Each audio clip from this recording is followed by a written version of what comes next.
কিশোরগঞ্জ জেলা ছাত্র দলের যে কমিটি করা হয়েছে তা এক সম্পূর্ণ সিন্ডিকেটের মাধ্যমে কমিটি করা হয়েছে। একক আধিপত্য বিস্তারের জন্য আলম ভাই বারবার তাদের দাসত্ব প্রয়োগের জন্য কিশোরগঞ্জ জেলা ছাত্র দলের কমিটি করা হয়েছে। এর বিগত আগের কমিটিতে রেদওয়ানুর রহমান অকিউর ভাই সাধারণ সম্পাদক নির্বাচিত হয়েছিল, তাকে সিঙ্গেল বডি সরিয়ে তারা একটা নতুন নব কমিটি করা হয়েছে। সেই কমিটিটা সম্পূর্ণ সিন্ডিকেটের মাধ্যমে করা হয়েছে। সেই কমিটি আমরা মানি না, মানব না। আমাদের ভারপ্রাপ্ত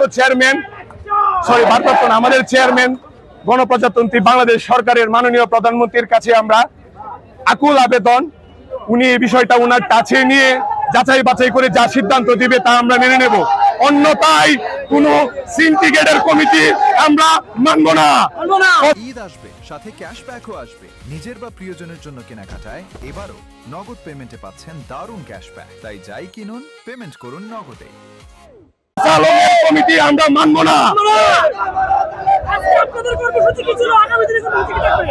আজকে আমাদের সর্বশেষ আমাদের অবস্থান কর্মসূচি ছিল, পার্শ্ববর্তী প্রক্রিয়ায় অবরোধ কর্মসূচি ছিল। এই প্রক্রিয়ায় আমাদের আগামীতে রুটিন মাফিক আমাদের লোকজন যারা আছে, মুসলিম ছাত্র জনতা, তাদের সাথে কথা বলে আমরা আরো বেগমান কর্মসূচি নিয়ে রাজপথে আসবো ইনশাল্লাহ। আমার নাম মোহাম্মদ পাবেল হাসান, আমি পৌর ছাত্র দলের যুগ্ম আহ্বায়ক।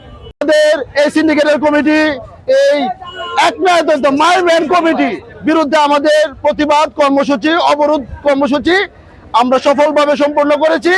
ইনশাল্লাহ এই কিশোরগঞ্জের ছাত্র সমাজকে নিয়ে পরবর্তী কর্মসূচি ঘোষণা হবে, আপনাদেরকে জানানো হবে। সকলকে ধন্যবাদ, আপনাদেরকে সাংবাদিক ভাইদেরকেও ধন্যবাদ। আমার নাম রিয়াদ আহমেদ, আমি সদ্য সাবেক গোলদেল কলেজ শাখা ছাত্র দলের সিনিয়র ভাইস প্রেসিডেন্ট।